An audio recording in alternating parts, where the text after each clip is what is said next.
Hello everyone. आज हम लोग देखेंगे 17th बीपीएससी स्पेशल में बिहार हिस्ट्री सीरीज का सेट नंबर 6। तो स्टार्ट करते हैं आज का लेक्चर। और हाँ, चैनल को सब्सक्राइब जरूर कर ले। इसमें हम लोग पहले कुछ इंपॉर्टेंट पॉइंट देखते हैं, उस पर बेस्ड फिर एमसीक्यू कवर करते हैं।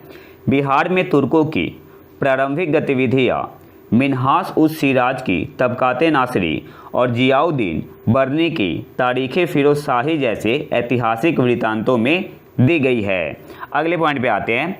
तबकाते नासरी अधिक महत्वपूर्ण है क्योंकि इसके लेखक मिन्हास उस सिराज कुछ समय के लिए बिहार में रहे और बख्तियार खिलजी के हमलों का विस्तृत विवरण प्रदान किया।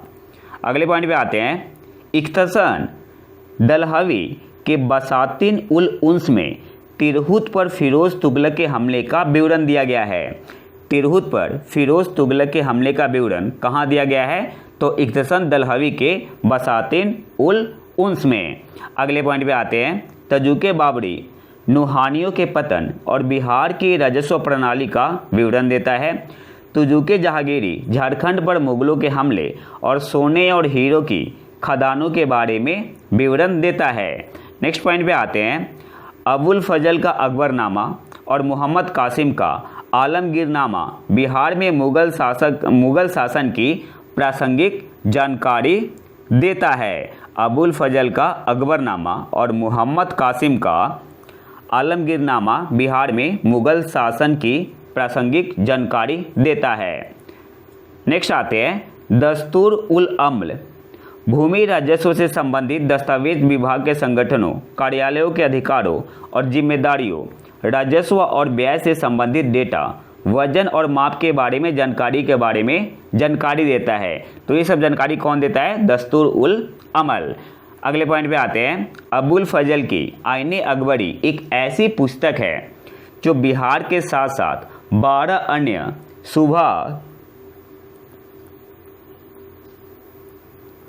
सूबा के बारे में उपयोगी जानकारी प्रदान करती है। नेक्स्ट पॉइंट पे आते हैं। सूफी साहित्य को 3 भागों में बांटा जा सकता है। तज़किरा क्या होता था?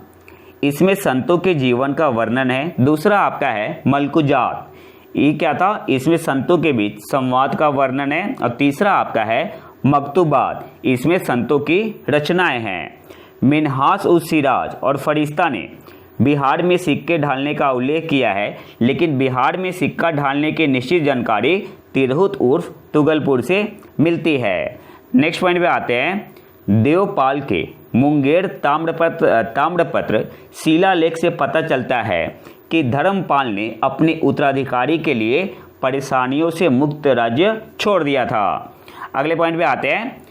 धर्मपाल पहला पाल राजा था जिसने महाराजा धीराज, परमेश्वर और परम भट्टारक की पूर्ण शाही उपाधियां धारण की। धर्मपाल पहले पाल राजा थे जिन्होंने महाराजा धीराज, परमेश्वर और परम भट्टारक की पूर्ण शाही उपाधियां धारण की।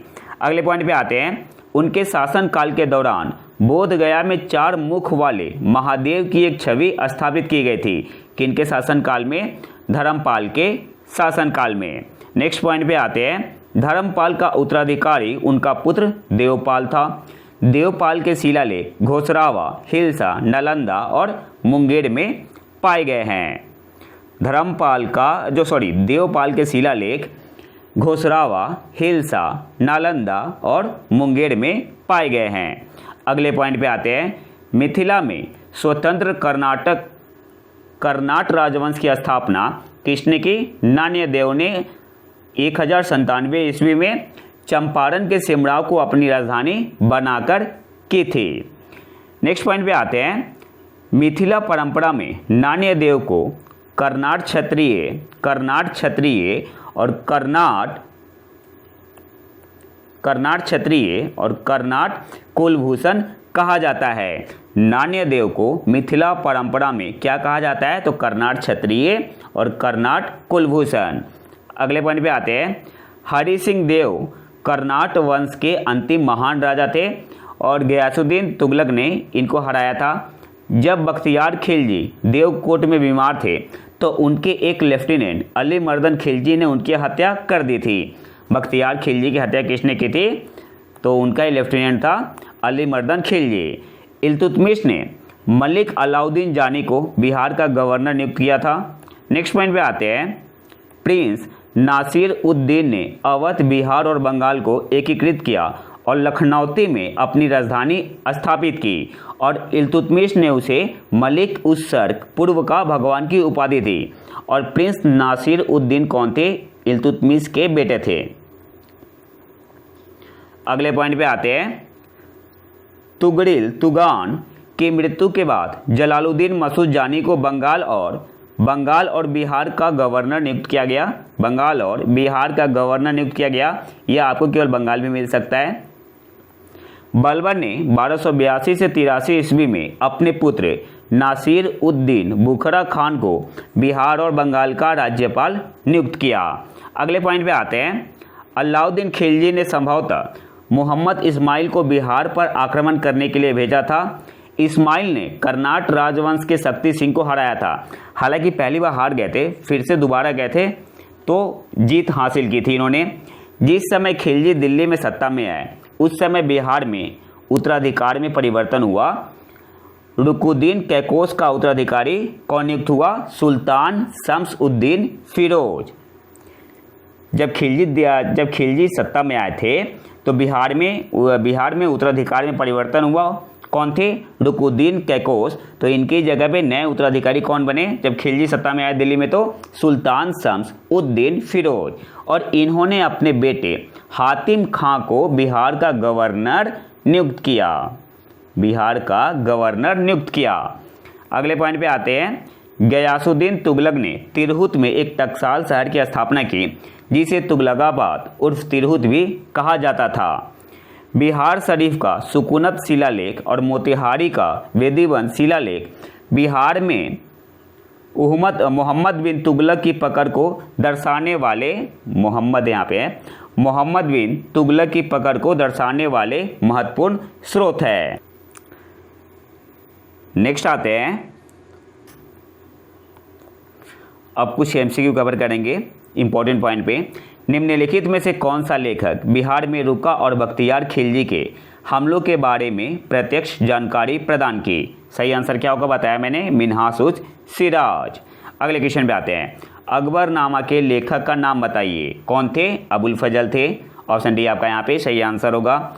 निम्नलिखित में से कौन सी पुस्तक बिहार में भू राजस्व का विवरण प्रदान करती है? तो आईने अकबरी। ऑप्शन बी आपका यहाँ पे सही आंसर होगा। अगले क्वेश्चन पे आते हैं। बिहार में अरबी और फारसी शिलालेख मुख्य रूप से पाए जाते हैं? तो पटना में भी सासाराम और बिहार शरीफ। ऑप्शन डी आपका यहाँ पे सही आंसर हो जाएगा। ऑल। अगले क्वेश्चन पे आते हैं। भभुआ शिलालेख किस शासक का था? तो शेरशाह। ऑप्शन ए आपका यहाँ पे सही आंसर होगा। अगले क्वेश्चन पे आते हैं। बिहार के अरबी और फारसी शिलालेखों की पुस्तक संग्रह के लेखक का नाम बताएं? तो ऑप्शन बी आपका यहाँ पे सही आंसर होगा, प्रोफेसर कयामुद्दीन। अगले क्वेश्चन पे आते हैं। बोध गया शिलालेख किस शासक का है? तो बुद्धसेन। ऑप्शन सी आपका यहाँ पे सही आंसर होगा। किस शिलालेख में तुरुस्क दंड नामक कर का उल्लेख है? तो मनेर ताम्रपत्र शिलालेख। ऑप्शन डी आपका यहाँ पे सही आंसर होगा। बिहार में सिक्के ढालने का निश्चित प्रमाण मिलता है? तिरहुत उर्फ तुगलकपुर। ऑप्शन ए आपका यहाँ पे सही आंसर होगा। अगले क्वेश्चन पे आते हैं। बेदीबून शिलालेख किसके द्वारा जारी किया गया था? तो मोहम्मद बिन तुगलक। ऑप्शन सी आपका यहाँ पे सही आंसर होगा। अगले क्वेश्चन पे आते हैं। नरसिम्हदेव कहाँ के राजा थे? मिथिला के। ऑप्शन ए आपका यहाँ पे सही आंसर होगा।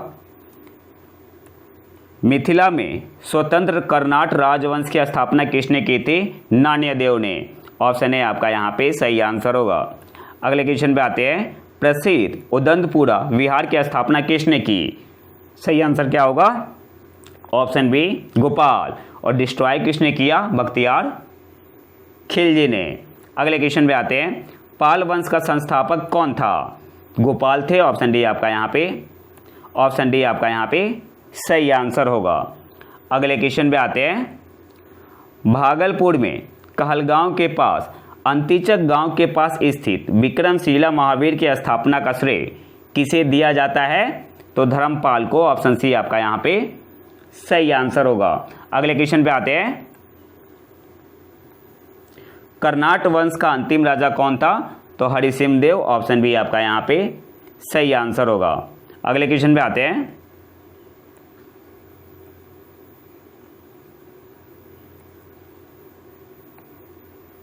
नान्यदेव ने कितने वर्षों तक शासन किया? 50 साल तक, ऑप्शन सी आपका यहाँ पे सही आंसर होगा। अगले क्वेश्चन पे आते हैं।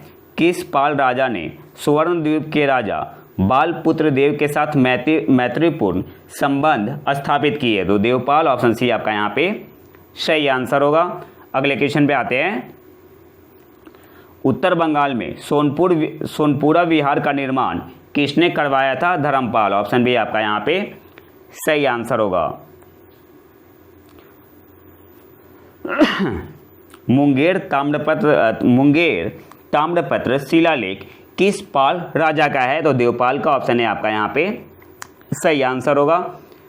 अगले क्वेश्चन पे आते हैं। बिहार में बख्तियार खिलजी के महत्वपूर्ण जीत थी? तो बिहार शरीफ उदंतपुरी, ऑप्शन है आपका यहाँ पे सही आंसर होगा। बिहार पर आक्रमण करने वाला दिल्ली सल्तनत का पहला शासक कौन था? इल्तुतमिश, ऑप्शन डी आपका यहाँ पे सही आंसर होगा।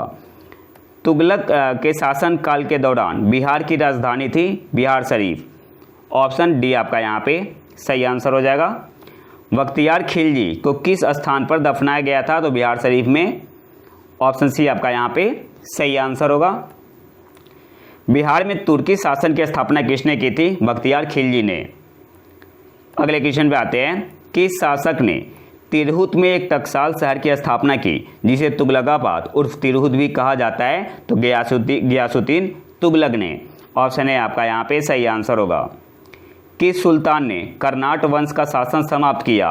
तो गयासुद्दीन तुगलक, हरसिंहदेव को हराया था। अगले क्वेश्चन पे आते हैं। किस सुल्तान की मुलाकात बिहार के प्रसिद्ध संत अहमद चिरमपोश से हुई थी? तो फिरोज तुगलक, ऑप्शन सी आपका यहाँ पे सही आंसर होगा। अगले क्वेश्चन पे आते हैं। तुगलक के शासनकाल के दौरान एक सक्षम प्रशासक मलिक इब्राहिम बया का श्रीन या मकबरा बोल सकते हैं, मकबरा स्थित है? तो बिहार शरीफ में, ऑप्शन सी आपका यहाँ पे सही आंसर होगा। और ये जो बया टाइटल है इसे किसने दिया था? तो मोहम्मद बिन तुगलक ने। अगले क्वेश्चन पे आते हैं। कर्नाट वंश के शासक हरिसिंहदेव को किसने हराया? तो गयासुद्दीन तुगलक, ऑप्शन है आपका यहाँ पे सही आंसर होगा। अगले क्वेश्चन पे आते हैं। मोहम्मद बिन तुगलक ने एक स्थान का नाम बदलकर तुगलकपुर कर दिया, उस स्थान की पहचान करें? तो दरभंगा था, ऑप्शन सी आपका यहाँ पे सही आंसर होगा। अगले क्वेश्चन पे आते हैं। किस सुल्तान ने दरभंगा में एक किला और एक जामा मस्जिद का निर्माण कराया? मोहम्मद बिन तुगलक, ऑप्शन डी आपका यहाँ पे सही आंसर होगा। अगले क्वेश्चन पे आते हैं। दिल्ली के किस सुल्तान ने निर्णायक रूप से बिहार पर नियंत्रण किया? तो ऑप्शन है आपका यहाँ पे सही आंसर होगा तुगलक। अब हम लोग देखेंगे सूर डायनेस्टी के बारे में और इसमें इंपॉर्टेंट पॉइंट हम लोग देखेंगे शेरशाह सूरी का प्रशासन। मध्यकालीन बिहार का स्वर्ण युग शेरशाह सूरी के शासन काल के दौरान चरम बिंदु पर था। शेरशाह कहलाने से पहले उनका नाम क्या था? फरीद खान के नाम से जाने जाते थे। चौसा के युद्ध में विजय के बाद उन्होंने शेरशाह सुल्तान आदिल की उपाधि धारण की। तो आते हैं शेरशाह सूरी का प्रशासन, एडमिनिस्ट्रेशन ऑफ शेरशाह सूरी। तो सबसे पहले हम लोग देखेंगे केंद्रीय प्रशासन। शेरशाह सल्तनत के अनुरूप 4 मंत्री थे। कौन कौन थे? तो दीवाने वजारत, दीवाने रिसालत, दीवाने अर्ज और दीवाने इंसा। उनके अलावा कई छोटे अधिकारी भी थे, जिनमें से 2 मुख्य काजी और समाचार विभाग के प्रमुख को काफ़ी ऊंचे पद प्राप्त था। दीवाने वजारत के मुखिया को वजीर कहा जाता था। वह राजस्व और वित्त प्रशासन मंत्री थे। तो दीवाने वजारत कौन थे? राजस्व और वित्त प्रशासन मंत्री थे और इसलिए आय और व्यय के प्रभारी थे साम्राज्य के। नेक्स्ट आते हैं दीवाने अर्ज। दीवाने अर्ज जो था वो अर्ज ममालिक के अधीन था। तो दीवाने अर्ज के प्रधान को क्या कहते थे? ममालिक। अर्जे ममालिक के अधीन था। जो सेना मंत्री था वह सेना का प्रधान कमांडर नहीं था, बल्कि उसकी भर्ती, संगठन और अनुशासन का प्रभारी था। दीवाने अर्जे ममालिक के अधीन था, जो सेना मंत्री था, और वह सेना का प्रधान कमांडर नहीं था, बल्कि उसका भर्ती, संगठन और अनुशासन का प्रभारी था। नेक्स्ट आते हैं, तीसरा मंत्रालय आपका है दीवाने रिसालत या दीवाने मुहतासी। इस विभाग के प्रभारी मंत्री को विदेश मंत्री कहा जा सकता है और इनका कर्तव्य विदेशी राज्यों में भेजे जाने वाले और आने वाले राजदूतों और दूतों के साथ निकट संपर्क में रहना था। तो दीवाने रिसालत आपका क्या था? कौन थे? विदेश मंत्री थे, एक तरीके से ऐसे बोल सकते हैं। नेक्स्ट आते हैं, चौथे मंत्रालय को दीवाने इंसा के नाम से जाना जाता था। इस विभाग के प्रभारी मंत्री को शाही उद्घोषणाओं और प्रेषणों का मसौदा तैयार करना होता था, तो इन्हें मिनिस्टर ऑफ कम्युनिकेशन भी बोल सकते हैं। उनका कर्तव्य राज्यपालों और अन्य स्थानीय कार्यकारी अधिकारियों के साथ संवाद करना भी था। नेक्स्ट आते हैं, अन्य विभाग जिन्हें कभी कभी मंत्री माना जाता था वे थे दीवाने कजा और दीवाने बारीद। मुख्य काजी प्रथम का मुखिया होता था, यानी दीवाने कजा की बात हो रही है।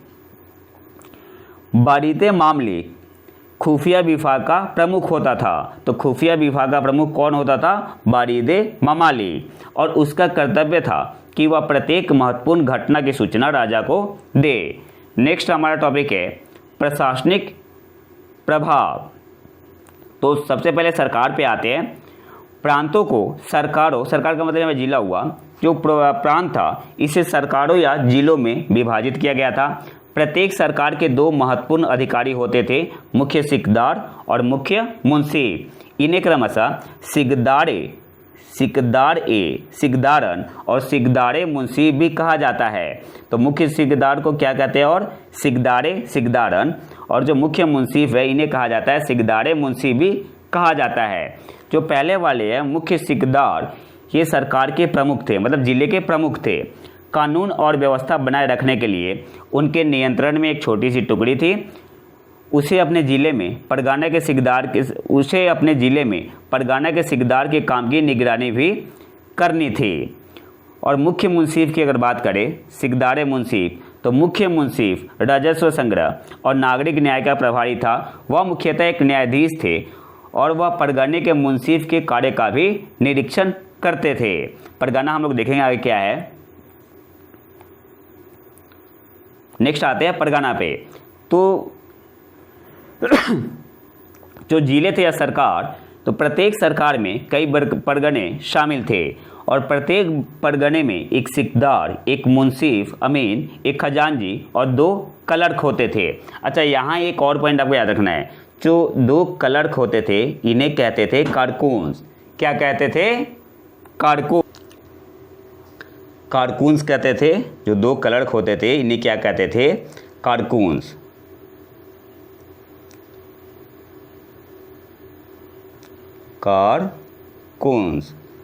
और ये क्या थे?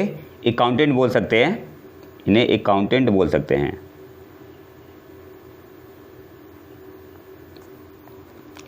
तो 2 क्लर्क होते थे, एक हिंदी में और दूसरा फारसी में रिकॉर्ड बनाए रखने के लिए।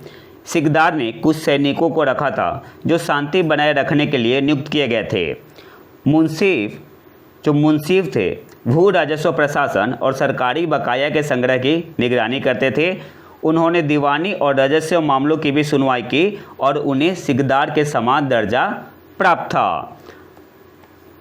सरकार और परगना के प्रशासन की एक विशेषता यह थी, अगर शेर शाह की बात करें तो सरकार और परगना के प्रशासन की एक विशेषता यह थी कि शेर शाह ने विद्रोहों की रोकथाम के लिए सरकार में द्वैत शासन प्रणाली लागू की थी।